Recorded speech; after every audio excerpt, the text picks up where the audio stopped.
Hello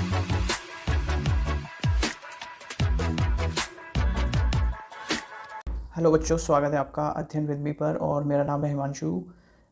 इस video में आपको जो है मैं बताने वाला हूँ कि मैं एक सीरीज़ बना रहा हूँ जिसमें आप 10th क्लास की मैं पूरी मैथमेटिक्स को कवर कर रहा हूँ और केमिस्ट्री और फिज़िक्स को, क्योंकि मैं 10th की पीसीएम पढ़ाता हूँ, साथ ही साथ 11th और 12th की फ़िज़िक्स भी पढ़ाता हूँ, तो धीरे धीरे उनकी भी वीडियोज़ आ जाएंगी। बट ये सीरीज़ मैं पूरी बना रहा हूँ। बस आपको करना इतना है कि आपको एक रजिस्टर और एक पेन लेना है और उसके बिल्कुल ब्लाइंडली जो मैं बताते जाऊँ उसको फोकसली आपको पढ़ना पड़ेगा, फोकस होके। और जो भी डाउट्स बने वो कमेंट बॉक्स में मेरे से पूछ लेना, मैं सभी डाउट्स को क्लियर करने की कोशिश करूँगा आपकी। और अगर नए हो तो इसको सब्सक्राइब भी कर लेना और अपने दोस्तों के साथ शेयर भी कर देना। तो पूरी सीरीज़ आने वाली है, A to Z हर एक चैप्टर को एक्सप्लेन करने वाला हूँ मैं। ठीक है, तो आज रियल नंबर पहला चैप्टर है मैथमेटिक्स का, इसको मैं ले रहा हूँ। फिर धीरे धीरे केमिस्ट्री फिज़िक्स की भी वीडियोज़ आएंगी। तो चलिए आज का एक पहला चैप्टर शुरू करते हैं।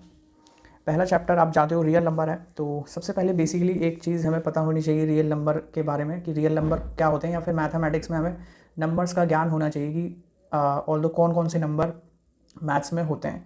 ठीक है, तो सबसे पहले ये जानते हैं कि नंबर कौन कौन से होते हैं मैथमेटिक्स में, फिर इस चैप्टर को हम शुरुआत करते हैं। ठीक है, तो मैथ्स में मैं यहाँ पर एक चार्ट बना रहा हूँ। ये चार्ट आपको हो सकता है पहले से पता भी हो, और अगर नहीं है तो इसको आप याद कर लेना। ठीक है, तो मैथमेटिक्स में जो नंबर है, ठीक है, मैथमेटिक्स में जो नंबर हैं वो दो ही टाइप के होते हैं। ठीक है, मैं यहाँ पे बता रहा हूँ।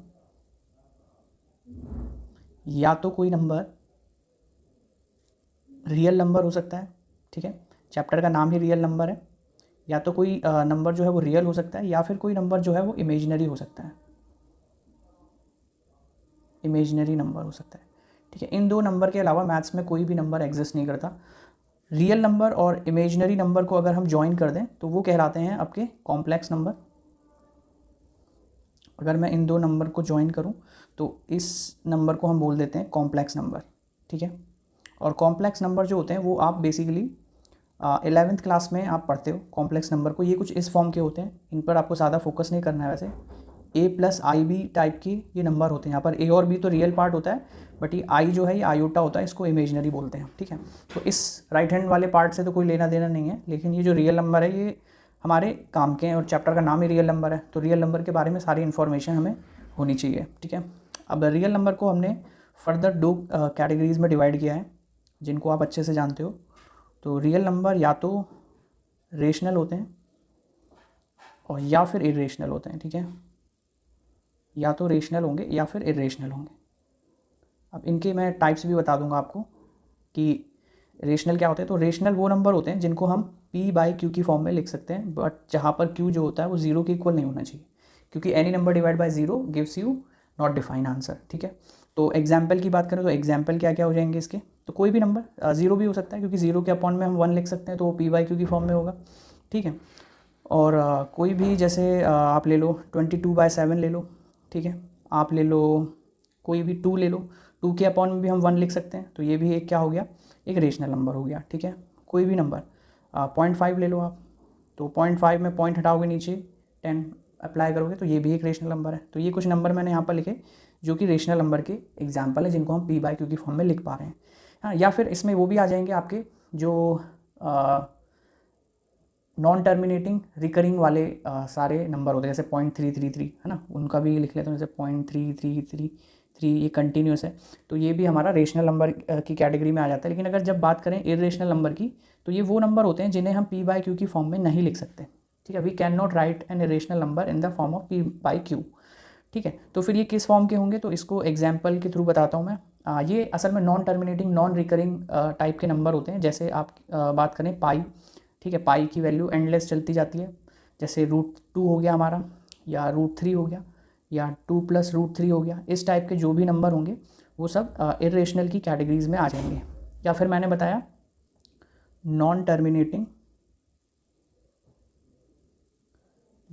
एंड नॉन रिकरिंग, ना तो टर्मिनेट हो और ना ही नॉन रिकरिंग हो, ऐसे नंबर को हम बोल देते हैं इरेशनल नंबर। ठीक है, आई होप ये दो टाइप क्लियर हुए होंगे आपके। अब फर्दर मैथ्स में रेशनल नंबर को भी कैटेगराइज किया गया है, तो मैं बता देता हूँ। तो दो टाइप्स में हमने इनको कैटेगराइज किया है। तो पहले आ जाते हैं इंटीजर्स और दूसरे आ जाते हैं फ्रैक्शंस। ठीक है, फ्रैक्शन की बात कर लेते हैं सबसे पहले। तो फ्रैक्शन में जो है एक तो हो जाते हैं आपके, आपने पढ़े होंगे जिनको हम बोलते हैं प्रॉपर फ्रैक्शन। प्रॉपर फ्रैक्शन, अब प्रॉपर फ्रैक्शन किस टाइप का होता है? तो प्रॉपर फ्रैक्शन उसे बोलते हैं जैसे जिसका न्यूमरेटर छोटा हो, डिनोमिनेटर बड़ा हो, जैसे 2/3 या फिर 1/5, ठीक है, या फिर 17/19, इस टाइप का कोई फ्रैक्शन लिखा हुआ है तो वो हम प्रॉपर फ्रैक्शन में बोलते हैं। इम्प्रॉपर फ्रैक्शन किसे कहेंगे वो भी देख लो। एक इम्प्रॉपर फ्रैक्शन होता है, इम्प्रॉपर फ्रैक्शन। तो इम्प्रॉपर फ्रैक्शन में न्यूमरेटर बड़ा होता है, डिनोमिनेटर छोटा होता है। कोई अगर इस टाइप का नंबर है तो आप उसे इम्प्रॉपर फ्रैक्शन की कैटेगरी में रख सकते हो। थर्ड टाइप का जो फ्रैक्शन होता है वो आप जानते हो, ये कई बार दिया भी होता है क्वेश्चन में, मिक्स फ्रैक्शन। मिक्स फ्रैक्शन, तो मिक्स फ्रैक्शन किस टाइप का होता है? तो जैसे 1:1/2 ऐसे लिखा हुआ है, ठीक है, 3:2/3 ऐसे लिखा हुआ है। तो जब आप किसी मिक्स फ्रैक्शन को सॉल्व करते हो ना, तो देखो क्या होता है। अभी जैसे मान लो मैं इस मिक्स फ्रैक्शन को सॉल्व करता हूँ यहाँ पे, तो सॉल्व कैसे करते हैं? डिनोमिनेटर में जैसे 2 है तो 2 की 1 से मल्टीप्लाई करते हैं और जो ऊपर न्यूमरेटर में उसे ऐड कर देते हैं। तो 2 1 ज़ा 2, 2 + 1 3, 3/2 इज़ योर आंसर। तो ये जो फ्रैक्शन निकल के आता है ना मिक्स फ्रैक्शन को, जब आप सॉल्व करते हो तो ये इम्प्रॉपर निकल के आता है हमेशा। तो ये याद रखना कि जो मिक्स फ्रैक्शन होते हैं वो एक तरह से इम्प्रॉपर फ्रैक्शन ही होते हैं, ठीक है।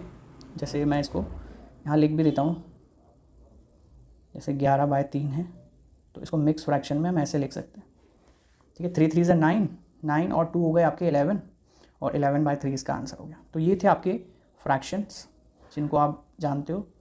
अब चलते हैं इंटीजर्स पर। तो इंटीजर्स कितने टाइप के होते हैं? तो इंटीजर्स में होते हैं आपके, एक तो आ जाता है 3 कैटेगरीज़ में हमने इंटीजर्स को बांट रखा है, तो वो हम देखते हैं।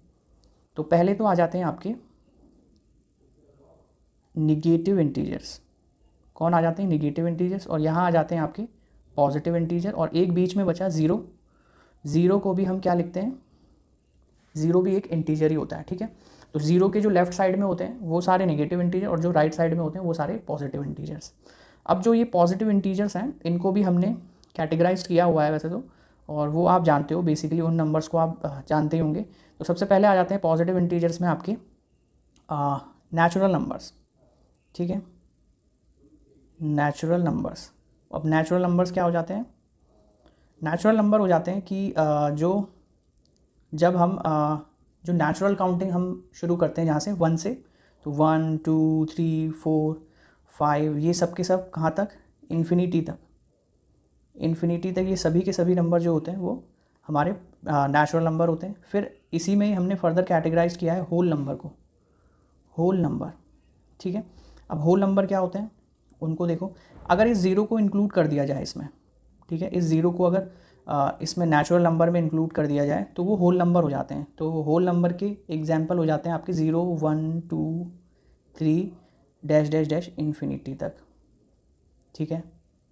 ये आपका जो है यहाँ तक हो गया। अब नेचुरल नंबर को भी हमने फर्दर कैटेगराइज किया हुआ है कई सारे नंबर्स में, तो मैं वो यहाँ लिख रहा हूँ, नेचुरल नंबर्स। तो इनको देख लेते हैं।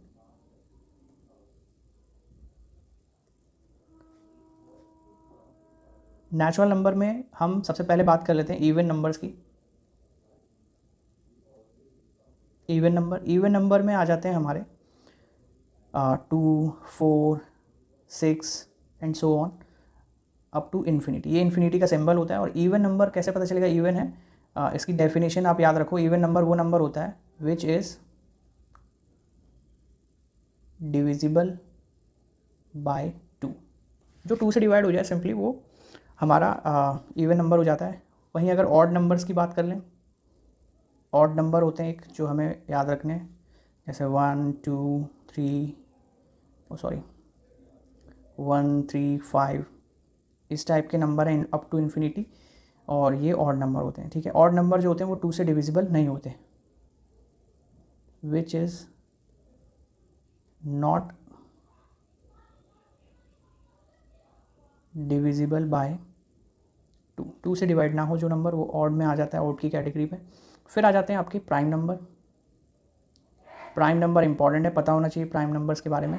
तो जो सबसे छोटा प्राइम नंबर होता है वो 2 होता है, उसके बाद ऐसा नंबर प्राइम नंबर वो नंबर होगा जो अपने से डिविजिबल हो और 1 से डिविजिबल हो, जिसके केवल 2 ही फैक्टर हो, 1 और वो खुद। तो ऐसे नंबर को हम क्या लेते हैं प्राइम, जैसे 1 3, ठीक है, 5 7 9 ऑड है बट 9 3 से भी डिविजिबल है, तो 9 प्राइम की कैटेगरी में नहीं आता। तो ये भी कहाँ तक जाएंगे, ये भी इन्फिनिटी तक जाएंगे। डेफिनेशन की बात करें तो those numbers which have 2 factors, जिनके 2 फैक्टर्स हो, एक वो खुद और एक 1 तो सभी का फैक्टर होता है, आपको पता है। और प्राइम नंबर के बाद आ जाते हैं composite number. Composite number just prime number को छोड़ के जो सारे नंबर बचे और 1 को छोड़ के वो सब कंपोजिट नंबर होते हैं। तो पहला कंपोजिट नंबर 4 होता है, ठीक है, ये याद रखना है। 4 हो गया और फिर 6 हो गया, और कहाँ तक जाएंगे, ये भी इन्फिनिटी तक जाएंगे, ठीक है। और इसकी क्या डेफिनेशन हो जाएगी, दोज नंबर विच हैव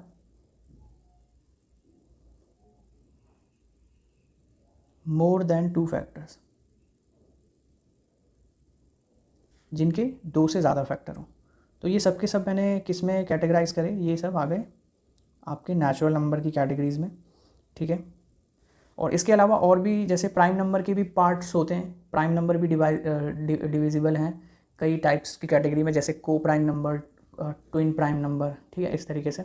तो जिसमें इंपॉर्टेंट एक ही है, वो है को प्राइम नंबर, वो आपको याद रखना है, जो यहाँ पर यूज़ होगा एक को प्राइम नंबर। को प्राइम नंबर क्या होता है वो भी देख लो। को प्राइम नंबर ऐसा नंबर होता है, ऐसा प्राइम नंबर, ऐसे 2 प्राइम नंबर, को लगाया ना तो 2 होंगे साथ में, ऐसे 2 प्राइम नंबर, या प्राइम ना भी हो तो भी चलेगा, ठीक है, बट ऐसे 2 नंबर होने चाहिए जिनका HCF जो है वो 1 आना चाहिए, ठीक है, विच हैव HCF 1, यानी कि उन दोनों नंबर का हाईएस्ट कॉमन फैक्टर क्या होना चाहिए, हमेशा 1 होना चाहिए। ऐसे नंबर्स को हम क्या बोल देंगे, को प्राइम नंबर। तो ये था पूरा इतने टाइप्स के नंबर होते हैं मैथमेटिक्स में जो बेसिक आपको पता होने चाहिए। फिर अगर ये नंबर आपको पता है अच्छे से तो फिर हम मैथ्स में अच्छी तरीके से डील कर सकते हैं, ठीक है। तो चलिए, ये मुझे कुछ बेसिक नॉलेज बतानी थी आपको इस सेशन को शुरू करने से पहले। अब आपकी इसमें मैथ्स में चलते हैं, और इसमें एग्जाम्पल तो आप खुद से कोशिश करेंगे, बट मैं जो हूँ मेन एक्सरसाइज आपको करवाऊँगा यहाँ पे, ताकि और सब बेसिक रूल्स वगैरह बताऊँगा कैसे सॉल्व करने हैं। तो पहली एक्सरसाइज है हमारे पास इस चैप्टर में, वो है एक्सरसाइज नंबर 1.1, ठीक है। ये शुरू कर रहा हूँ मैं आज एक्सरसाइज नंबर 1.1, और हर एक सवाल कराऊंगा मैं, ईच एंड एवरी क्वेश्चन, ठीक है। और उसको आपको बस अच्छे से खुद से सॉल्व करके देखना है कि आप कर पा रहे हो कि नहीं। तो पहले सवाल में इस चैप्टर में 2 टाइप के सवाल बनते हैं, या तो LCM HCF पर बेस्ड क्वेश्चन बनेगा, या तो LCM HCF पर बेस्ड कोई वर्ड प्रॉब्लम बन जाएगी, ठीक है। या फिर वो लोग ये कर देते हैं कभी कभी कि कुछ रियल नंबर से, जो मैंने ऊपर नंबर लिखे हैं ना, इनसे रिलेटेड कोई क्वेश्चन पूछ लेते हैं। वो जब मैं एक बार ये पूरा सिलेबस कंप्लीट हो जाएगा ना आपका NCERT का, तो फिर मैं एक्स्ट्रा क्वेश्चंस की भी वीडियो इसमें अपलोड कर दिया करूँगा, जो एक्स्ट्रा क्वेश्चन होते हैं इंपॉर्टेंट। वैसे तो कुछ करा भी रखे हैं मैंने, ऑलरेडी वीडियोज़ हैं इस चैनल पे, बट ये मैं एक सीक्वेंस में सीरीज़ डाल रहा हूँ, तो उसके लिए ये बहुत इंपॉर्टेंट है। तो पहला क्वेश्चन LCM HCF पर बेस्ड होता है, और LCM HCF क्या होता है इसको आप लोगों को अच्छे से समझना पड़ेगा। तो सबसे पहले मैं बता रहा हूँ आपको LCM के बारे में, तो उसको आप ध्यान से समझना, ठीक है। LCM, तो LCM की पहली फुल फॉर्म तो होती है least common multiple. Least common multiple, इसको समझते हैं, इस लाइन को। लीस्ट कॉमन मल्टीपल का मतलब क्या होता है, ठीक है। मतलब पता होना चाहिए, सवाल सॉल्व कर दिया उससे कोई लेना देना नहीं, हमें मतलब पता होना चाहिए, हमें हर चीज़ की नॉलेज होनी चाहिए, तब हम कोई सा भी क्वेश्चन कर सकते हैं, है ना। ये नहीं कि सवाल को रट लिया फिर हम कर रहे हैं, तो फिर ऐसे सॉल्व नहीं हो पाएगा। तो आपको हर चीज़ का मतलब पता होना चाहिए। लीस्ट कॉमन मल्टीपल की बात करते हैं सबसे पहले। सपोज़ करो, छोटे एग्जाम्पल्स को लेके चलते हैं। जैसे सपोज़ करो मैंने 2 नंबर लिए, लेट से एक ले लिया मैंने, एक 3 ले लिया, या बड़े नंबर लेते हैं थोड़े से, जैसे एक ले लिया मैंने 24 और एक मैंने ले लिया 6, ठीक है। अब LCM या HCF निकालना होता है तो उसके लिए 2 नंबर की तो मिनिमम 2 नंबर तो होने चाहिए, 2 से ज़्यादा कितने भी हो सकते हैं, ठीक है। तो मिनिमम 2 नंबर की रिक्वायरमेंट तो होती है। सपोज़ करो ये 2 नंबर ये थे 24 और 6, तो अब हमें क्या करना है, हमें इनके मल्टीपल लिखने हैं। अब मल्टीपल तो आप जानते होंगे, छोटी क्लास से पढ़ते हुए आ रहे हो। मल्टीपल क्या होते हैं, मतलब इनको बस बढ़ाते जाओ, इनके ही फैक्टर से मल्टीप्लाई करके। तो जैसे 6 का अगर मैं मल्टीपल ढूंढूं तो 6 के मल्टीपल पहला तो 6 ही होगा, दूसरा होगा 12, ठीक है, फिर 24 और फिर इस तरीके से ये चलता चला जाएगा। ठीक है, तो यहाँ पे ना मैं एक काम करता हूँ, 24 की जगह कोई और नंबर ले लेता हूँ, जैसे मैं लेट से 3 ले लेता हूँ, है ना, छोटे नंबर को लेके चलते हैं तो आपको अच्छे से समझ में आएगा। 24 और इस तरह मल्टीपल की बात करें तो अगला आ जाएगा 30 और ये चलता ही चला जाएगा। यानी किसी भी नंबर के जो मल्टीपल होते हैं, यहाँ से हमें एक चीज़ और पता चल गई कि वो इनफाइनाइट होते हैं मल्टीपल हर नंबर के। ठीक है, तो 6 के मल्टीपल लिख दिए मैंने। इसी तरह मैं अगर 3 के मल्टीपल देखूँ तो वो कितने होंगे, जैसे 3 हो गया, 3, 6, 9, 12,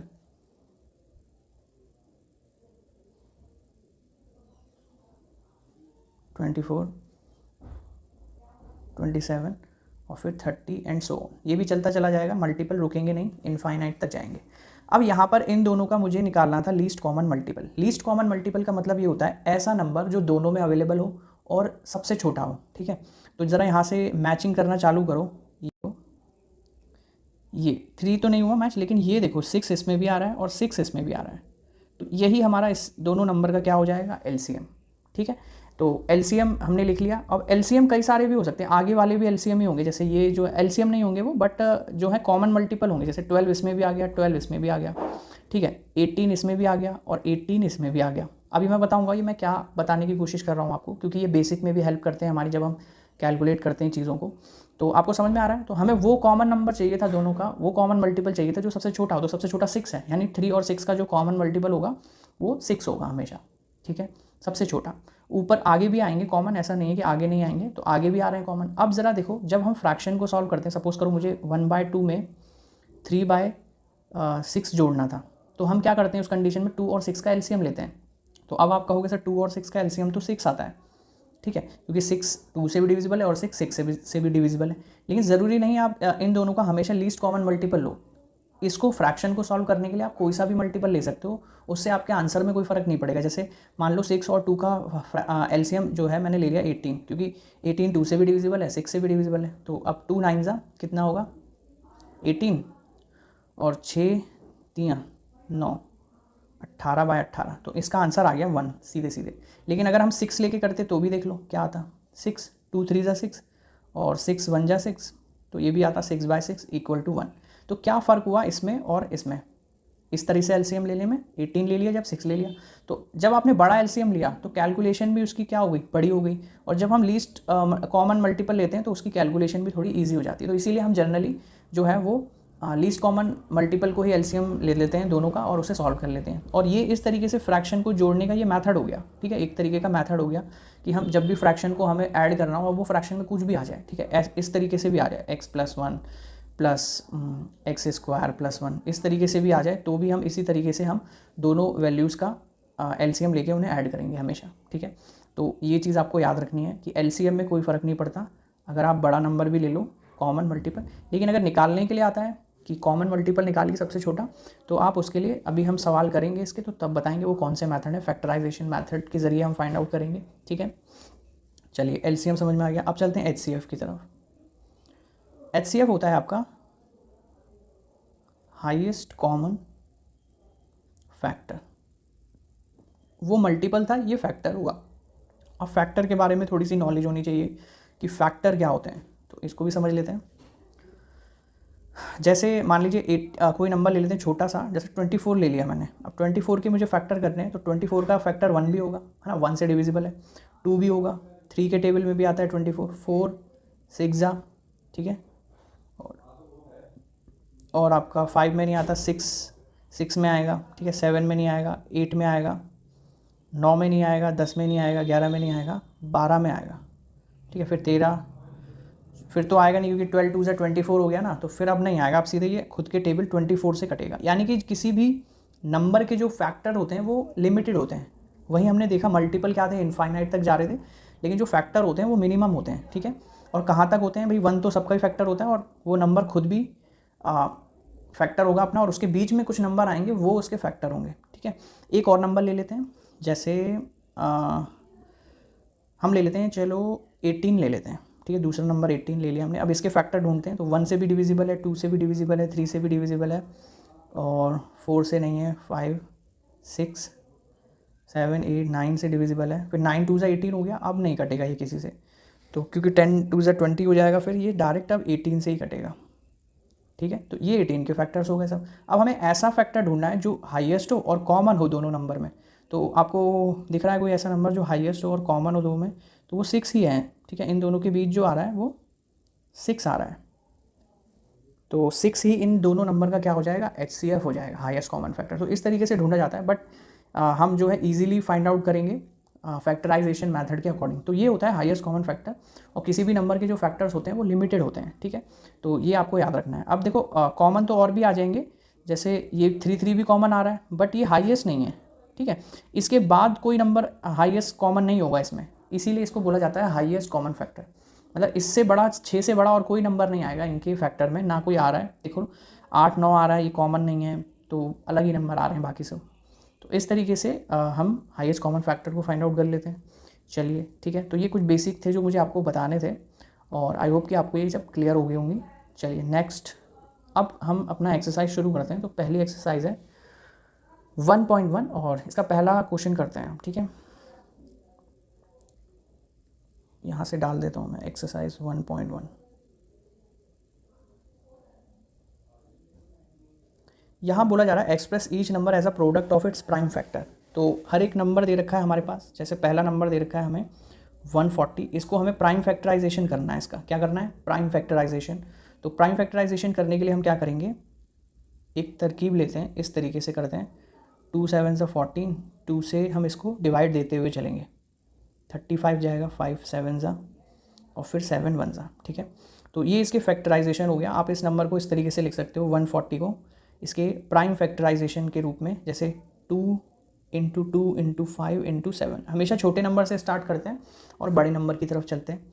तो ये इस तरीके से भी लिख सकते हो और ऐसे भी लिख सकते हो, 2 का स्क्वायर × 5 × 7। अब आप जानते हो 2 भी एक प्राइम नंबर है, 5 भी एक प्राइम नंबर है, 7 भी एक प्राइम नंबर है, इसीलिए इस मेथड को बोला जाता है प्राइम फैक्टराइजेशन मेथड। तो LCM पूछा जाए आपसे, HCF पूछा जाए, आपको यही प्रोसेस करनी है सबसे पहले हर नंबर के साथ, ठीक है। चलिए सेकंड देखते हैं, इसका सेकंड पार्ट 156 है। 2 7 14, 2 8 16,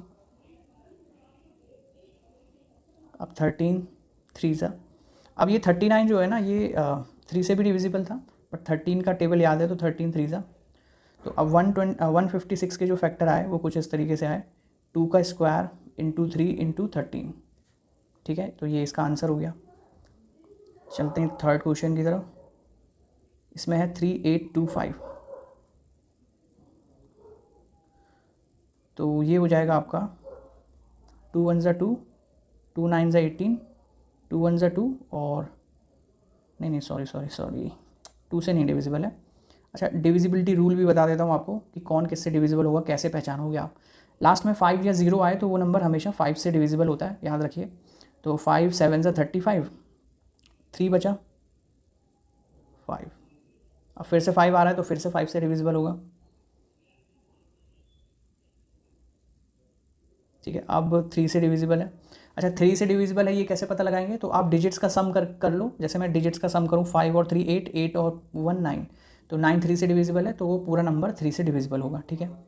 तो 3 5 15, 3 1 3। अब ये 3 से फिर से डिविजिबल है, क्योंकि 5 और 1 6 होगा, 6, तो 3 1 3। अब ये प्राइम नंबर है 17, तो ये 17 से डिविजिबल होगा। चलिए, हमने इसके भी फैक्टराइज कर लिया। 3 8 2 5 को हम फैक्टराइज कर सकते हैं 5 का स्क्वायर × 3 का स्क्वायर × 17। अच्छा, आप कहोगे सर आप 1 नहीं लिख रहे हो मल्टीप्लाई में, 1 भी लिख सकते हो भाई, नीचे 1 बच रहा है ना लास्ट में, तो 1 भी सबका, 1 तो सबका ही फैक्टर होता है, तो इसमें कोई दिक्कत वाली बात नहीं है। दिखाना चाहो तो दिखा सकते हो। 4, ठीक है। 1 को इसलिए नहीं लिखते जनरली, एक तो हम बात कर रहे हैं प्राइम फैक्टर्स की, और 1 कोई प्राइम नंबर नहीं होता है, ठीक है। 1 से तो मल्टीप्लाई करके वही नंबर आ जाता है, 1 कोई प्राइम नंबर नहीं है। 1 2 को हम प्राइम नंबर वो करते हैं, हमेशा 2 से स्टार्ट करते हैं।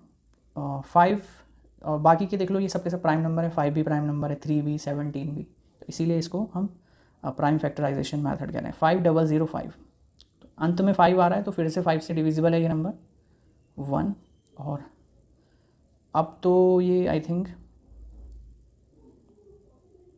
हाँ 11 से डिविजिबल है। 11 9 99 होगा, 1 बचेगा, 11 1 1, और फिर चला जाएगा ये 13 से, और फिर 7 1 ज़ा 7, ठीक है। तो इस तरीके से आपका थोड़ा सा मल्टीप्लिकेशन इसमें फास्ट होनी चाहिए ताकि समय बचे। तो इसके जो फैक्टर आए 5 इंटू 11, 7 इंटू 11 इंटू 13, ये हमारा इसका प्राइम फैक्टराइजेशन हो गया। चलिए फोर्थ से फिफ्थ क्वेश्चन की तरफ चलते हैं। फिफ्थ में बोला जा रहा है 7429। अब इसको फैक्टराइज करते हैं। तो कभी कभी क्या होता है कि कुछ नंबर ऐसे भी आ जाते हैं हमारे सामने कि जो किसी प्राइम नंबर के फैक्टर होते हैं। आप ना 2 से डिवाइड करोगे, 3 से, 4 से, 5 से, 6 से, किसी से भी नहीं कटेगा वो नंबर। ऐसा क्यों होता है? तो कई बार कभी नंबर को हार्ड बनाने के लिए एग्जामिनर क्या करते हैं, उसको प्राइम फैक्टर के नंबर में दे देते हैं। जैसे कि मैं बताऊँ आपको, एक सेकेंड। जैसे कि मैं आपको ना, तो मैं ना आपको कैलकुलेटर की हेल्प से दिखाता हूँ कि कभी कभी कैसे सेट किया जाता है नंबर। देखो होता ये है कि जैसे मान लो मैं प्राइम नंबर ले रहा हूँ, ठीक है, 23। अरे यार ये क्यों बार बार खुल जा रहा है? 23 इंटू, यहीं कर लेते हैं, और प्राइम नंबर 17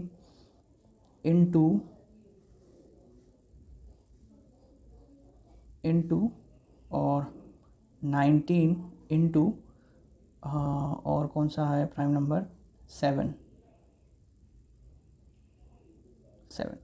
ये एक नंबर दिया मैंने, जैसे 52003 का फैक्टराइजेशन किया है। तो अभी जो मैंने मल्टीप्लिकेशन में लिखे हैं ना नंबर, तो ये हमेशा इन्हीं का फैक्टर आएगा और किसी से ये डिविजिबल होगा ही नहीं। जैसे ये एक नंबर हमें दे रखा है यहाँ पर, इसको समझते हैं, 7429 दे रखा है, ठीक है। जब आप इसे डिविजिबल करोगे तो ये डायरेक्ट 13 से कट रहा होगा या 17 से काट के देखते हैं। 4 ज़ा 68, 68, तो 662 हो गया यहाँ पे, तो 51, ठीक है। फिर 119 बचा, 119 किससे जाएगा, तो 17 7 ज़ा, ठीक है, 119। तो ये देखो 17 से कटा ये सीधे। और अभी इस नंबर को भी देख लेंगे, तो अभी 437 आ रहा है। फिर अब ये किससे कटेगा, तो अब इसे हम 19 से कट करके देखते हैं, तो 38,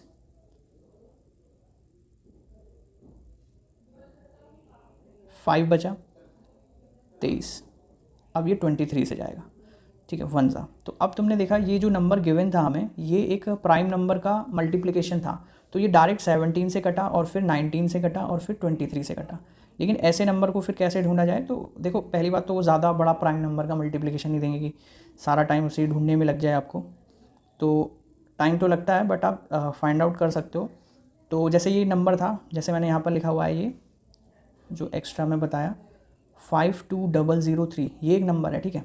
अभी जो मैंने इसके फैक्टराइजेशन करे थे, तो इसके फैक्टर में 7 आ रहा था ना, तो ये 7 से तो इजीली डिविजिबल हो जाएगा। देखो 7 से करता हूँ मैं इसे, तो 7 7 ज़ा 49, ठीक है, 49, 50, 51, 3 बचा, हाँ 3 आ जाए, 2 बचा,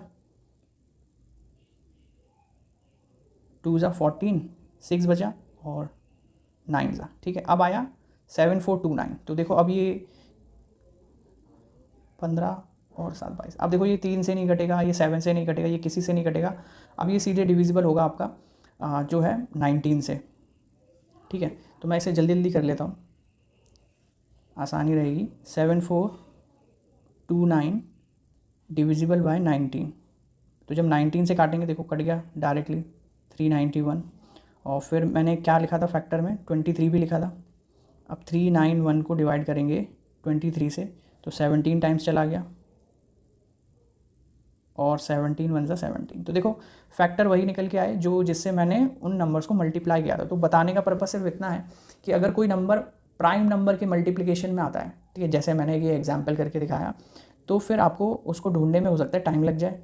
तो आप उसको 17 प्राइम नंबर से काट के देखना, ठीक है, 17 13 19 23 इस नंबर से, तो वो ज़रूर किसी ना किसी से कट जाएगा। ऐसा नहीं होगा कि बहुत ज़्यादा टफ नंबर दे दें और आप उसे ढूंढ ही ना पाओ, ठीक है। तो ये था पहला पार्ट। सेकंड पार्ट की तरफ चलते हैं, क्वेश्चन नंबर 2।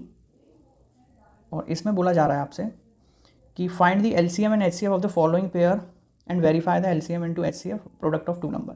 तो पहले तो हम फॉर्मूला देख लेते हैं, एक इंपॉर्टेंट फार्मूला जो इस चैप्टर में यूज़ होगा मेनली, वो है कि जो दो नंबर होते हैं ना, सपोज़ करो दो नंबर थे हमारे पास, दो नंबर थे, 2 नंबर थे, और वो थे x था एक और एक y था, ठीक है, ये दो नंबर थे।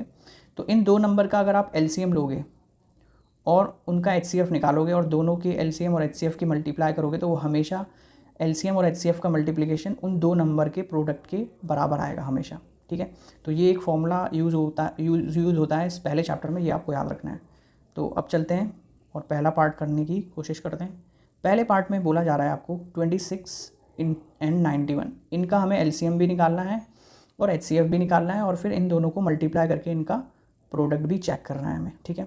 तो आइए इसको करते हैं। तो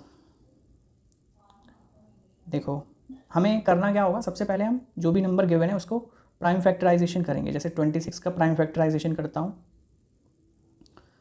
अब 13 प्राइम नंबर है तो ये ऐसे कटेगा, यानी कि 26 को मैं लिख सकता हूँ 2 × 13, ठीक है। अब ध्यान से समझते चलना, 91 के भी प्राइम फैक्टर करेंगे तो 13 7 × 91 और 7 1 × 7, तो 91 के फैक्टर्स हुए आपके 13 और 7, ठीक है।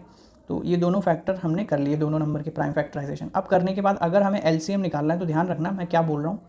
अब चाहे 2 नंबर का आए आपके लिए, चाहे 3 नंबर का आए, नेक्स्ट वाले में 3 नंबर का आए, तो चाहे 2 नंबर का LCM HCF पूछे या 3 नंबर का पूछे, आपको एक ही चीज़ करनी है, पहले उसके प्राइम नंबर फाइंड आउट कर लेने हैं। फिर अगर LCM आप निकाल रहे हो तो हर नंबर की बस हाईएस्ट पावर है वो लिख देनी है, हर नंबर की जो हाईएस्ट पावर हो।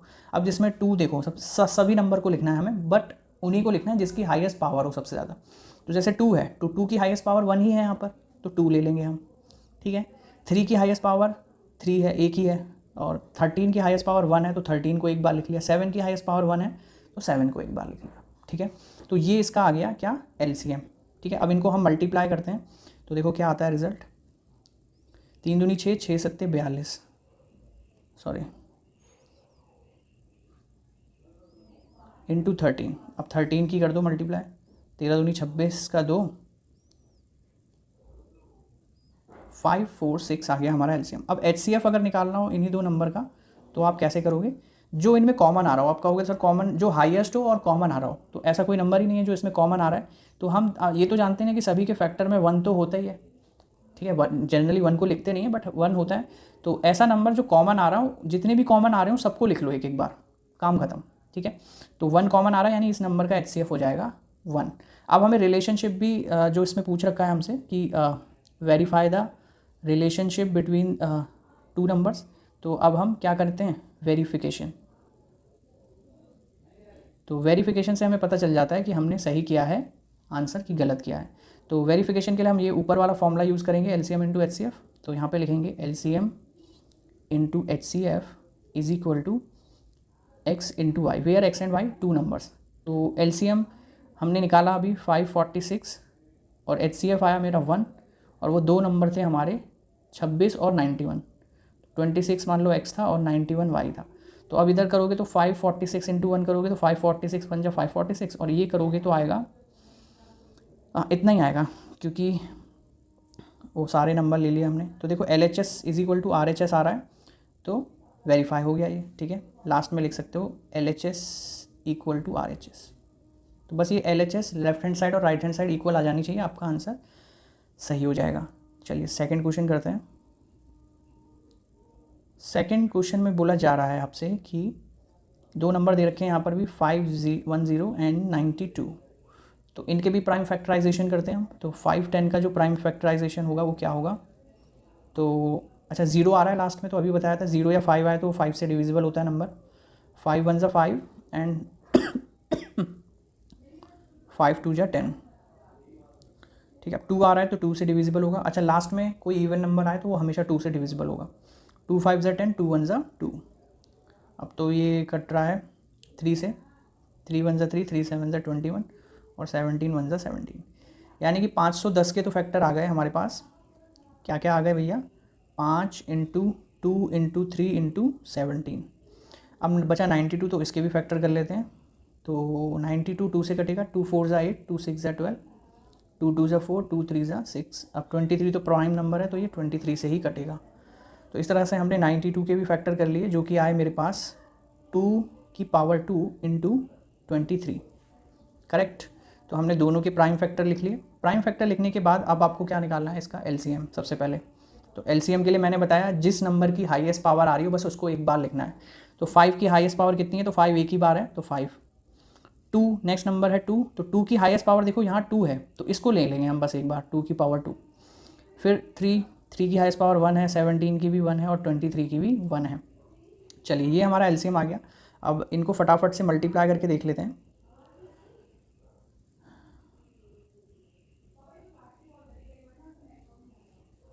चलिए तो हमारे पास है 5 इंटू 2 2 ज़ा 4 इंटू 3 इंटू 17 इंटू 23।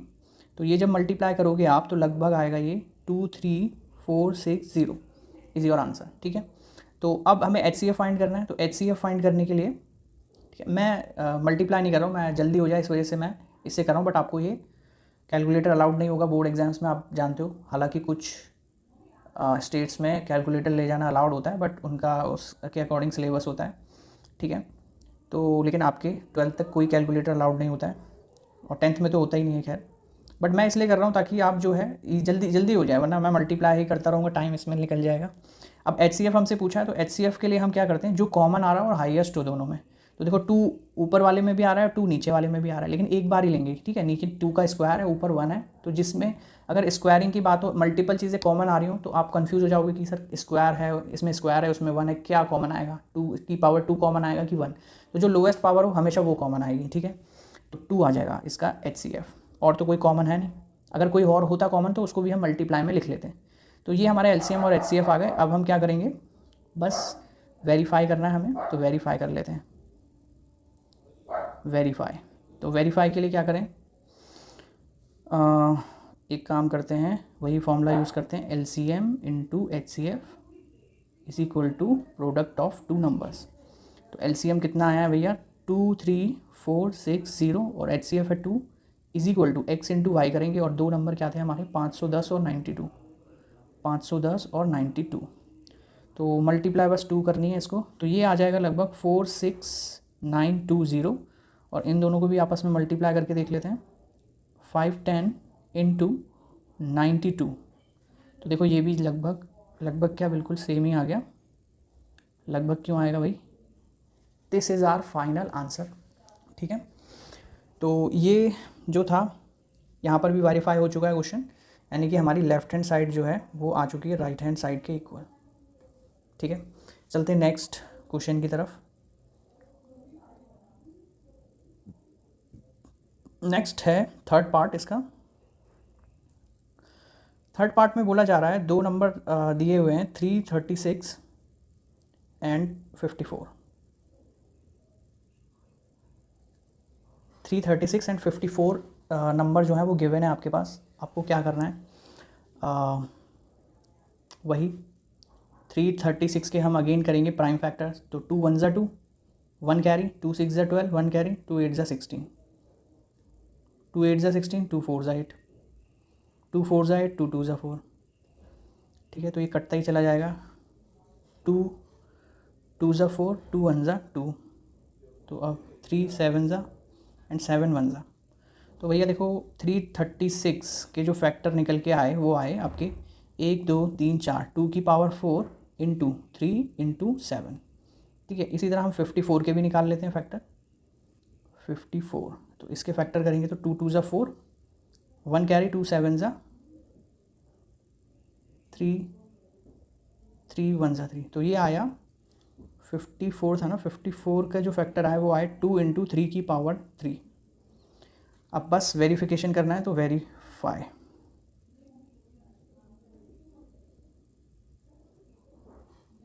वेरिफिकेशन कर लेते हैं। वेरिफिकेशन क्या आएगा भैया इसका, तो यहाँ पे वही फॉर्मूला यूज़ कर लेते हैं, LCM into HCF is equal to product of 2 number, यानी कि x इंटू वाई। ठीक है, तो नाउ बस वैल्यूज़ पुट कर लेते हैं। तो LCM, अच्छा LCM और HCF तो अभी नहीं निकाला भाई अपने, कुछ जल्दी ही कर दिया, चलो कोई नहीं, अभी निकाल लेते हैं। तो LCM क्या आएगा, देखो LCM के लिए जो बताया है वही आएगा। LCM आएगा आपका जो भी आ रहा है नंबर उसकी हाईएस्ट पावर ले लेंगे, 2 की पावर 4, 3 की पावर 3 ले लेंगे, हाईएस्ट आ रही है, और 7 की पावर 1 आ रही है हाईएस्ट। ठीक है, तो एक बार ही लेना है जिसकी हाईएस्ट पावर आ रही हो जितनी, तो 2 की 4 आ रही है ना, तो फिर नीचे वाले 2 को नहीं लिखना है। ठीक है, 3 की पावर 3 बस। अब इनको मल्टीप्लाई कर लेते हैं, जो भी आंसर आए। तो 2 इंटू 2 इंटू 2 इंटू 2, 4 बार 2 हो गया, 3 बार 3 हो गया, और 1 बार 7 हो गया। तो ये आएगा आपका 3024 मल्टीप्लाई होके। ठीक है, HCF भी फाइंड आउट कर लेते हैं। HCF कितना आएगा, तो जो भी हाईएस्ट आ रहा हो उसको ले लेंगे कॉमन। तो 2 कॉमन आ रहा है, देखो दोनों में है, बट लोएस्ट पावर लेंगे तो 2 की पावर 1। 3 दोनों में कॉमन आ रहा है, बट लोएस्ट पावर लेंगे 3। तो यानी ओवरऑल जो HCF आया वो 6 आया। अब हम वेरिफिकेशन कर सकते हैं, तो पेस्ट, ये आ गया हमारा वेरिफिकेशन। तो LCM आया है मेरा 3024, और HCF आया है 6, और x इंटू वाई करोगे जो 2 नंबर गिवन थे 336 इंटू 54। बस अब मल्टीप्लाई करनी है, तो इसको 6 से मल्टीप्लाई करके लिख देते हैं, तो 18144 आया ये। और अब ज़रा इसे देख लेते हैं, तो 336 इंटू 54, तो ये भी आया 18144। तो LHS RHS के बराबर आ गया, यानी answer verify, LHS is equal to RHS। ठीक है, तो इस तरीके से आपको कर लेने हैं ये क्वेश्चंस। अब चलते हैं थर्ड क्वेश्चन की तरफ। अब इसमें 3 डिजिट वाले आ गए। ठीक है, जो हमने 2 डिजिट वालों के साथ करा वही हमें 3 डिजिट वालों के साथ करना है, चाहे कोई भी आ जाए, मेथड यही अपनाना है। ठीक है, चलो चलिए, अब पहला क्वेश्चन है इसमें 15। अच्छा, इसमें क्या बोला पहले पढ़ लेते हैं। HCF into HCF following integer by applying the prime factorisation method. ठीक है, तो पहले और भी मेथड हुआ करते थे, बट वो सब हट गए हैं, तो इन्हीं मेथड से अपने को करना है। तो भाई तुम हट जाओ। ये तो अगेन वही करेंगे, हम क्या करते आ रहे हैं, 12 के फैक्टर करेंगे। तो 2 6 ज़ा 12, 2 3 ज़ा 6, एंड 3 1 ज़ा 3। ठीक है, तो इसके फैक्टराइजेशन क्या आए हमारे, 12 के आए 2 की पावर 2 इंटू 3। 15 के फैक्टर करते हैं, तो 3 5 ज़ा 15, 5 1 ज़ा 5। ठीक है, तो इसको करते हैं, तो इसमें आएगा आपका 15 के जो फैक्टर आए वो आए 3 इंटू 5, लिख लिया। 21 के करते हैं, तो 3 7 ज़ा 21, तो 21 के फैक्टर आए 3 इंटू 7। चलिए, अब इसमें रिलेशनशिप वेरीफाई नहीं करनी है, 3 में नहीं होगी, 2 के लिए ही है वो फॉर्मूला, ये याद रखना, कभी 3 के लिए लगा दो। तो अब हमें LCM फाइंड आउट करना है। तो LCM के लिए मैंने क्या बताया, हाईएस्ट पावर ले लेनी है जो भी आए। तो 2 की पावर 2 इंटू 3 की पावर 1 इंटू 5 इंटू 7। ठीक है, तो जो भी जिसकी पावर है हाईएस्ट वो ले लेनी है एक बार। अब 3 तीनों में है, ठीक है, लेकिन हाईएस्ट पावर 1 है ना, तो एक बार ही लिखेंगे उसको। सेम अब इनको मल्टीप्लाई करेंगे तो हम इसका आंसर आ जाएगा। HCF भी फाइंड आउट कर लेते हैं। HCF के लिए क्या बताया, जो कॉमन आ रहा है और हाईएस्ट हो, तो 3 ही कॉमन आ रहा है तीनों में और वही हाईएस्ट है, तो ये हो जाएगा। बाकी इनकी मल्टीप्लाई करके देख लेते हैं हम कि क्या आएगा। तो 4 इंटू 3 इंटू 5 इंटू 7, तो ये आ जाएगा आपका भैया 420 पूरा। ठीक है, तो ये हो गया हमारा थर्ड क्वेश्चन। अब चलते हैं सेकंड क्वेश्चन की तरफ। थर्ड का फर्स्ट था ये, अब थर्ड का सेकंड करते हैं। तो 17, 23 एंड 29, इनका LCM और HCF फाइंड आउट करना है हमें। ठीक है, चलिए कर लेते हैं, कोई दिक्कत वाली बात नहीं है। 17 है, तो 17 के फैक्टर करते हैं। 17 का तो 17 1 ज़ा 17 ही आएगा। 23, तीनों के तीनों प्राइम नंबर हैं, तो ये खुद की टेबल से ही डिविजिबल होंगे और किसी से नहीं कटेंगे ये। ठीक है, तो सबके फैक्टर आ गए। तो 17 को मैं लिख सकता हूँ 1 इंटू 17, 23 को मैं लिख सकता हूँ 1 इंटू 23, और 29 को मैं लिख सकता हूँ 1 इंटू 29। तो ये 3 नंबर हो गए, तीनों के फैक्टर लिख लिए मैंने, ये कंप्लीट हो गया। अब जो है इसमें मैं वही चीज़ LCM कॉमन, 17 की हाईएस्ट पावर 1 गई है, तो यही तीनों ही आ जाएंगे क्योंकि हाईएस्ट पावर 1 1 है। तो इनकी मल्टीप्लाई कर लेते हैं। 17 इंटू 23 इंटू 29 गिव्स यू 11339। ठीक है, और अगर HCF की बात करें तो HCF आ जाएगा जो कॉमन हो तीनों में और हाईएस्ट हो। तो तो कॉमन तो 1 ही है और हाईएस्ट भी 1 ही है, ठीक है। ऐसा नंबर जो हाईएस्ट हो और कॉमन हो वो 1 ही है। चलो तो ये इजी था, ये तो हो गया हमारे पास। थर्ड क्वेश्चन की तरफ चलते हैं। थर्ड क्वेश्चन में बोला जा रहा है 8, 9 और 25। अच्छा, छोटे नंबर आए ना तो आप ज़रूरी नहीं उनको इस तरीके से फैक्टराइज करो बार बार जैसे ऊपर हम कर रहे हैं ना, तो आप डायरेक्ट भी लिख सकते हो। जैसे 8 को मैं मल्टीप्लाई करके क्या लिख सकता हूँ, 2 की पावर 3, 2 इंटू 2 इंटू 2, 2 की पावर 3। 9 को मैं लिख सकता हूँ 3 की पावर 2, ठीक है, साथ में 1 भी लिख देते हैं चलो। और 25 को मैं लिख सकता हूँ 5 का स्क्वायर इंटू 1, ठीक है, 1 सबका फैक्टर है। अब एलसीएम पूछा है तो एलसीएम फाइंड आउट कर लेते हैं जल्दी से। एलसीएम क्या आ जाएगा भैया, जो जिसकी हाईएस्ट पावर आ रही है एक बार उसे लिख लेंगे बस, और ये 5 की पावर 2, तो सभी आ गए, ठीक है। अब एचसीएफ पूछा है तो एचसीएफ हो जाएगा आपका जो हाईएस्ट हो और कॉमन हो, तो कोई नहीं आ रहा है 1 के सिवा, तो 1 ही आ जाएगा, ठीक है। अब इसे सॉल्व कर लेते हैं। तो 8 इंटू 9 इंटू 25, तो ये आ जाएगा आपका 1800, ठीक है। तो ये हमारा हो गया। इसको बोलते हैं फैक्टराइजेशन मेथड के ज़रिए एलसीएम और एचसीएफ को फाइंड आउट करना। तो आई होप कि ये आपको बहुत अच्छे से समझ में आ गया होगा कि किस तरीके से हमने फाइंड आउट किया, ठीक है। तो अब चलते हैं अपने नेक्स्ट फोर्थ क्वेश्चन की तरफ। फोर्थ क्वेश्चन में क्या बोला जा रहा है, क्वेश्चन नंबर 4। तो इसमें बोला जा रहा है कि HCF, देखो ऐसे दे रखा है ये number, HCF 306,657 is equal to 9 है, और हमसे कह रहे हैं कि एलसीएम फाइंड करो इन दोनों नंबर का, ठीक है। ये ब्रैकेट में दे रखे हैं, तो ये 2 नंबर दे रखे हैं आपको, ठीक है। कह रहे हैं इनका एलसीएम बताओ। तो हम यहाँ पर ये फैक्टराइजेशन मेथड से नहीं जाएंगे। जब आपको एलसीएम और एचसीएफ गिवन, 2 नंबर गिवन हो और एचसीएफ गिवन हो, तो आपको डायरेक्ट फॉर्मूला अप्लाई करना है। फॉर्मूला क्या है, LCM into HCF is equal to product of 2 number x into y. तो एलसीएम तो आपको फाइंड ही करना है, ठीक है, एलसीएम को एलसीएम में ही रहने दो। एचसीएफ हमें दे रखा है 9, और वो 2 नंबर भी दे रखे हैं 306 और 657। तो बस अब यहाँ से हम एलसीएम कैलकुलेट कर सकते हैं easily. LCM is equal to आ जाएगा 306 इंटू 657 डिवाइड बाय 9। तो 9 से काट लो इसे, 9 3 ज़ा 27, 3 बचा, 9 4 ज़ा 36। अब ये आया आपका 34 मल्टीप्लाई बाय 657, तो ये आ जाएगा आपका 22338, ठीक है। तो ये फाइनल आंसर हो जाएगा आपका। तो ये फोर्थ क्वेश्चन भी हो गया। चलो इसी बात पे हम फिफ्थ क्वेश्चन की तरफ चलते हैं। फिफ्थ क्वेश्चन में बोला जा रहा है कि चेक वेदर 6 की power n can and with the digit 0 for any natural number n। वो कह रहे हैं कि क्या 6 की पावर n जो है वो कभी जो उसकी एंड डिजिट होगी, ठीक है, and digit and with digit 0, क्या इस ये जो भी नंबर है 6 की पावर n जहाँ पर n नेचुरल नंबर है, तो n की जगह हम क्या पुट कर सकते हैं 1 2 3। तो इस तरीके से हम पुट करके देख सकते हैं। तो पहले हम पुट करके देखते हैं, फिर हम इसकी एक रहस्यमयी बात पता लगाएंगे। जैसे 6 की पावर 1 अगर मैं रखता हूँ तो 6 आता है, 6 की पावर अगर 2 रखता हूँ तो 36 आएगा, 6 की पावर 3 रखता हूँ तो आएगा 216। इसी तरह 6 की पावर अगर 4 रखता हूँ तो 6 इंटू 6 इंटू 6 इंटू 6, ये आएगा 1296, ठीक है। इसी तरह देखो लास्ट डिजिट में हमेशा 6 आ रहा है, यानी कि मैं कोई सा भी नेचुरल नंबर रख दूँ हमेशा जो है वो 6 जो 6 की पावर n है वो हमेशा 6 डिजिट के साथ एंड होगा, ना कि 0, ठीक है। तो एक तो आंसर आप ये लिख सकते हो, इस तरीके से आप सॉल्व करके दिखा सकते हो कि देखो लास्ट में 6 आ रहा है, ये कभी भी 0 से एंड नहीं होगा। दूसरा एक लॉजिक सुनो, यहाँ पे मैं एक लॉजिक बताने वाला हूँ।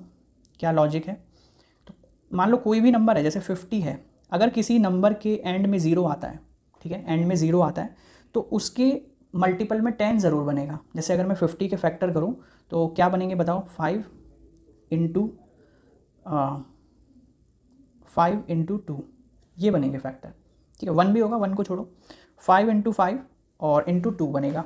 तो जब भी किसी नंबर के लास्ट में 0 आता है तो हमेशा 5 और 2 उसके फैक्टर में होंगे ही होंगे, ठीक है, अदरवाइज़ 0 नहीं आएगा कभी भी, क्योंकि 0 तभी आता है जब 10 आए, और 10 के फैक्टर क्या होते हैं हमेशा 5 इंटू 2। तो अब अगर 6 की पावर n लिखा हुआ है यहाँ पर, तो अगर मैं 6 को फैक्टराइज करूँ तो आएगा 2 इंटू 3 की होल पावर n, ठीक है। 6 को फैक्टराइज कर लिया मैंने 2 इंटू 3 करके। अब पावर अगर होल पावर n हो तो और अंदर सब मल्टीप्लाई में हो तो पावर डिस्ट्रीब्यूट हो जाती है दोनों के ऊपर, तो 2 की पावर n इंटू 3 की पावर n। अब इसके मल्टीप्लिकेशन में 5 नंबर नहीं आ रहा है, अगर 5 आ रहा होता तो ये नंबर क्या हो जाता, इसके लास्ट में 0 आ जाता, तो अब वो तो आ नहीं रहा है, तो इसका मतलब ये नंबर जो है कभी भी 0 से एंड नहीं होगा, यानी कि हम यहाँ पर एक स्टेटमेंट लिख सकते हैं। तो ये एक सेकेंड मेथड समझ लो, या आपको इसी तरीके से लिख के आना है एग्ज़ाम में, ठीक है। वो तो मैंने एक सिस्टमेटिक वे लिख दिया, ऊपर पुट करके देख लिया हमने डायरेक्ट। लेकिन अगर कोई बड़ा नंबर आ जाए, ये तो सिंगल 6 था इसलिए आपने लिख दिया, लेकिन अगर कोई 3 डिजिट का नंबर दे दे तो दिक्कत हो जाएगी। तो आप वो 3 डिजिट का नंबर होगा ना, उसे फैक्टराइज कर लेना, अगर उसके फैक्टर में 5 और 2 आ रहा होगा तो वो 0 से एंड होगा, ठीक है। तो यहाँ पर क्या स्टेटमेंट आ जाएगी कि 6 की पावर n, या ऐसे लिखो 6 की power n does not have 5 in its factor, so it will not end with digit 0, ठीक है। ये स्टेटमेंट लिख के आपका आंसर ख़त्म। तो आई होप ये आपको समझ में आ गया होगा। चलिए नेक्स्ट क्वेश्चन की तरफ चलते हैं। नेक्स्ट क्वेश्चन है 6 क्वेश्चन, और इसमें बोला जा रहा है कि explain why 7 into 11 into 13 plus and this. 2 number दे रखे हैं यहाँ पर, ठीक है। तो पहला नंबर ले लेते हैं 7 into 11 into 13, 7 into 11 into 13 plus 13, ठीक है। ये जो है वो कंपोजिट हैं कि नहीं, एक्सप्लेन करना है हमें क्यों नहीं है, ठीक है। तो भाई देखो, अच्छा इन सभी वीडियो कह रहा हूँ, ये जो सॉल्व कर रहा हूँ ना मैं, इस पूरे की PDF आपको ग्रुप से मिल जाएगी, तो वहाँ से आप डाउनलोड कर सकते हो, तो इन नोट्स को अपने पास रख भी सकते हो, ठीक है। लेकिन मैं चाहूँगा कि आप जो है हर क्वेश्चन को खुद से सॉल्व करो। खुद से सॉल्व करोगे तो आपकी वो हैबिट में आएगा और आपकी बेसिक कैलकुलेशन भी स्ट्रॉन्ग होगी, ठीक है। तो ये आपको खुद से करना है, बाकी मिल जाएगी PDF भी आपको सभी सब्जेक्ट्स की। तो अब जैसे ये नंबर है, अब मुझे इसको क्या करना है, क्या पूछा था इसमें, कंपोजिट है कि नहीं, कंपोजिट है कि नहीं। तो कंपोजिट मैंने सबसे शुरुआत में ही बता दिए थे, कंपोजिट नंबर वो नंबर होते हैं जिनके मोर देन 2 फैक्टर्स होते हैं। तो अब आपके पास ऑप्शन ये है कि देखो ये लिखा हुआ है 7 इंटू 11 इंटू 13, तो आप क्या करो, इस नंबर को पहले मल्टीप्लाई करो, बॉड मास रूल के अकॉर्डिंग करेंगे। तो पहले तो आप ये नंबर पता करो ये नंबर है क्या, ठीक है, क्योंकि अभी ये प्लस माइनस प्लस मल्टीप्लाई में लिखा हुआ है। तो सबसे पहले होती है मल्टीप्लिकेशन, तो मल्टीप्लाई करो इनको, जैसे मैं करता हूँ 7 इंटू 11 इंटू 13, तो this will give you 1001 plus 13, और इसमें ऐड कर देता हूँ मैं 13, तो ये टोटल नंबर जो बनेगा 1014 बनेगा, यानी कि ये कोई नंबर रहा होगा 1014। अब इसको आपको फैक्टराइज करना है, फैक्टराइज करके अगर इसके मोर देन 2 फैक्टर आ गए 1, और ये तो नंबर खुद हो गई होगा, और इसके 2 देखो लास्ट में तो इवन बन रहा है, तो ये जो 2 से भी डिविजिबल होगा, तो ये 1 से भी डिविजिबल हो गया, ये खुद से भी डिविजिबल है, ये 2 से भी डिविजिबल है, तो और भी फैक्टर बनेंगे, ठीक है, जिससे ये डिविजिबल होगा। तो इसका मतलब ये एक कंपोजिट नंबर है, क्योंकि इसके मोर देन 2 फैक्टर हो गए। अगर इसके 2 ही फैक्टर होते तो ये फिर प्राइम होता, ठीक है। तो ये तो हो गया मेथड 1 सॉल्व करने का। लेकिन मैथ्स में आप इजी तरीके से कैसे सॉल्व कर सकते हो, तो देखो जो मल्टीप्लाई में होते हैं ना नंबर, जैसे मैं यहाँ दिखा रहा हूँ, ये सेकंड मेथड है, ठीक है। यहाँ मैं सॉल्व कर रहा हूँ 7 इंटू 11 इंटू 13 प्लस 13 लिखा हुआ है। तो जब भी मैथ्स में मल्टीप्लाई में लिखे हो तो हम इसको एक नंबर कंसिडर करेंगे, क्योंकि आपस में मल्टीप्लाई हो रहे हैं। फिर बीच में प्लस लगाया, फिर 13 लिखा है, ये 13 अलग नंबर है, यानी ये नंबर जो है वो 2 डिजिट है यहाँ पर, और बीच में प्लस हो रहे हैं, ठीक है। तो अब इन दोनों में कॉमन क्या आ रहा है, कॉमन आ रहा है 13, तो अंदर बचेगा 7 इंटू 11 प्लस 1। तो बस आप वैसे भी कर सकते थे, तो 7 ये हो जाएगा 17 7 और ये 78। तो इसके फैक्टर बने नंबर के 13 इंटू 78। तो देखो इसके फैक्टर में 13 भी आ गया, 78 भी आ गया, 1 भी होगा, और ये नंबर खुद भी होगा, तो इसके कई सारे फैक्टर हो गए। So that is why this number is not composite. तो आप यहाँ पर स्टेटमेंट क्या लिखोगे, लास्ट आप लिख दोगे this number has more than 2 factors, so it is composite number. ये इस तरीके से आपका हो गया पूरा, ठीक है। अब सेकंड क्वेश्चन जो दे रखा है यहाँ पे, कहाँ गया, हाँ ये कुछ बड़ा सा नंबर है, 7 into 6 into 5 into 4 into 3 into 2 into 1 plus 5 दे रखा है। तो मैंने आपको बताया जब भी डिजिट मल्टीप्लाई में लिखे हो तो उनको आपको एक ही कंसिडर करना है, ये एक नंबर आएगा सॉल्व होकर, और ये +5 है फिर साथ में, ठीक है। तो आइए इसको भी सॉल्व कर लेते हैं। हाँ, तो यहाँ पे हम क्या करेंगे कि अगेन 5 कॉमन आ रहा है ना, तो 5 कॉमन ले लेते हैं हम। तो इधर बचेगा 7 × 6 × 4 × 3 × 2 + 1, ठीक है। अब अंदर मल्टीप्लाई कर लेते हैं, तो 6 दूनी 12, 4 तियाँ 12, 12 12 144 × 7 + 1 5। तो देखो इसका तो एक फैक्टर 5 भी आ गया, तो 7 1008 + 1, तो ये आया भैया 5 × 1009। तो इसके 5 भी फैक्टर है, 1009 भी फैक्टर है, ये जो भी नंबर है। तो इसका मतलब this is also not a composite number. अब इसको भी कॉपी पेस्ट कर देते हैं, ये जो स्टेटमेंट लिखी गई है यहाँ पे, तो कॉपी पेस्ट, तो ये आपका आंसर हो गया सिंपली, ठीक है। चलिए चलते हैं नेक्स्ट और लास्ट क्वेश्चन की तरफ, विच इज़ 7th क्वेश्चन, ठीक है। अब क्योंकि एनसीईआरटी में एक ही क्वेश्चन दे रखा है वर्ड प्रॉब्लम पे बेस्ड, बट मैं आपको बता दूं कई सारे क्वेश्चन बनते हैं वर्ड प्रॉब्लम्स के। तो जैसा कि मैंने कहा, एक बार ये एनसीईआरटी वाली सीरीज़ निपट जाए तो फिर मैं जो है और भी क्वेश्चंस अपलोड करूंगा जो एक्स्ट्रा इंपॉर्टेंट क्वेश्चंस होते हैं साइड बुक्स के, ठीक है। तो धीरे धीरे काम चल रहा है सभी चीज़ों के ऊपर, ओके। और फिज़िक्स केमिस्ट्री भी बनाना है, तो इसलिए सब कुछ मिलेगा, बट धीरे धीरे। तो एक सर्कुलर पार्क है, यहाँ बोला जा रहा है कि there is a circular path around a sport field, ठीक है। सर्कुलर पार्क है, सोनिया टेक्स 18 मिनट। एक सोनिया लड़की है, सोनिया जो है वो 18 मिनट लगा देती है चक्कर लगाने में, और 1 round of the field while Ravi takes 12 minute. जबकि जो रवि है वो लगा देता है भैया 12 मिनट में पूरा चक्कर, यानी कि रवि फास्ट है, लड़का तेज है दौड़ने में। Suppose they both start at the same point, तो चलिए हम मान लेते हैं कि उन्होंने इस पॉइंट पी पॉइंट से स्टार्ट किया दोनों ने। तो इधर रवि भागा और इधर से ही जो है वो कौन भागी, सोनिया भागी। तो अब सोनिया पीछे छूट जाएगी क्योंकि रवि तेज भागता है, ठीक है। तो same point and go in the same direction, same direction में जा रहे थे, ठीक है। After how many minutes will they meet at the starting point, मतलब अब ये ऐसे करके घूम रहे हैं इस पार्क में कुछ इस तरीके से, ठीक है। तो सोनिया चक्कर लगा रही है और रवि ऐसे चक्कर लगा रहा है। तो वो कह रहा है कि ये दोनों फिर कब इस स्टार्टिंग पॉइंट पे मीट करेंगे, यानी अगेन कब मिलेंगे। तो देखो जब भी क्वेश्चन में नेक्स्ट का सेंस आए, कि जैसे ऐसे भी क्वेश्चन पूछा जाता है कि 3 घंटियाँ हैं, वो 12 सेकंड 16 सेकंड और 18 सेकंड के अंतराल पे बजती हैं, और वो 12 बजे बजी थी, तो बताओ नेक्स्ट कब बजेंगी एक साथ। तो जब नेक्स्ट का सेंस आ जाए क्वेश्चन में कि when they meet again at the starting point, दोबारा से कब होगी रिपीट वो चीज़, तो रिपीटेशन हो रहा है ना यहाँ पे। तो जब भी रिपीटेशन की बात हो, रिपीट हो रही हैं चीज़ें, या नेक्स्ट का सेंस आए, नेक्स्ट कब मिलेंगी, तो उस कंडीशन में हमें एलसीएम निकालना होता है, ठीक है। तो इन दोनों का हम क्या ढूंढ लेंगे, लीस्ट कॉमन मल्टीपल। अब इसे थोड़ा सा लॉजिकली भी सोचो कि देखो 2 बंदे भाग रहे हैं, सर्कुलर पार्क का चक्कर लगा रहे हैं, तो हम इन दोनों का हाईएस्ट कॉमन फैक्टर थोड़ी ढूंढेंगे कि इन दोनों नंबर में हाईएस्ट कॉमन क्या हो। और हमेशा याद रखो कि एलसीएम हमेशा एक बड़ी वैल्यू निकल के आती है, और एचसीएफ जो होता है वो हमेशा एक छोटी वैल्यू निकल के आती है। जब भी आप 2 नंबर का एलसीएम लोगे तो वो बड़ा नंबर निकल के आएगा। मैं यहाँ दिखाता हूँ, जैसे हमने निकाले हैं ऊपर कई सारे, तो देखो एलसीएम देखो कितना बड़ा आ रहा है, देख रहे हो। और वहीं अगर एचसीएफ देखोगे तुम, एचसीएफ कहाँ था, देखो एचसीएफ 9 दे रखा था इस नंबर का, तो एचसीएफ कितनी छोटी वैल्यू आई। तो एचसीएफ हमेशा छोटा नंबर आता है और एलसीएम हमेशा बड़ा नंबर निकल के आता है एक। तो अगर मल्टीपल चॉइस में आए ये एलसीएम एचसीएफ की कोई वर्ड प्रॉब्लम, तो आप आंसर देख के भी बता सकते हो कि एलसीएम निकाला होगा कि एचसीएफ निकाला होगा इन 2 नंबर का।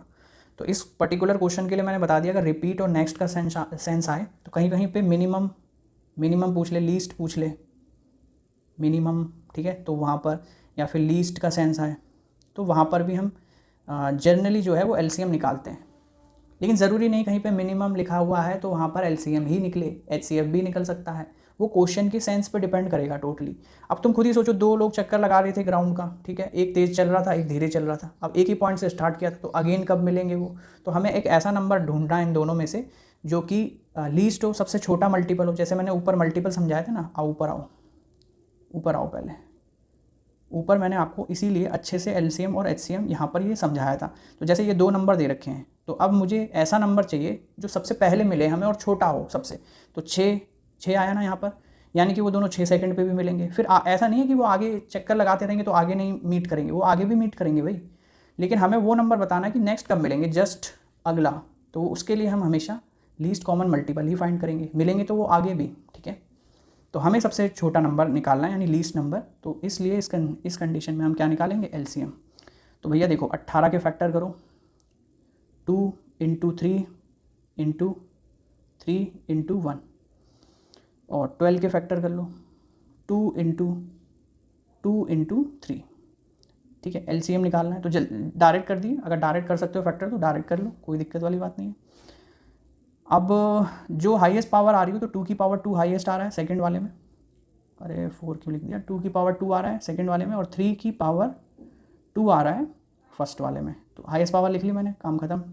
2 × 4 3 3 से 9, 36 मिनट, यानी कि एलसीएम आया 36 मिनट। तो अब लास्ट में एक लाइन लिख देते हैं, जब भी वर्ड प्रॉब्लम दे रखी हो तो आप लिख दोगे दे विल मीट एट, या they will meet after 36 minute answer, ठीक है। तो ये थी पहली एक्सरसाइज आपके सामने। अब चलते हैं सेकंड एक्सरसाइज की तरफ, जिसमें हम करने वाले हैं इरेशनल नंबर को कैसे हम इरेशनल प्रूफ करेंगे, ये सब हम उस एक्सरसाइज में समझेंगे। तो इस एक्सरसाइज में इतना ही था, ठीक है।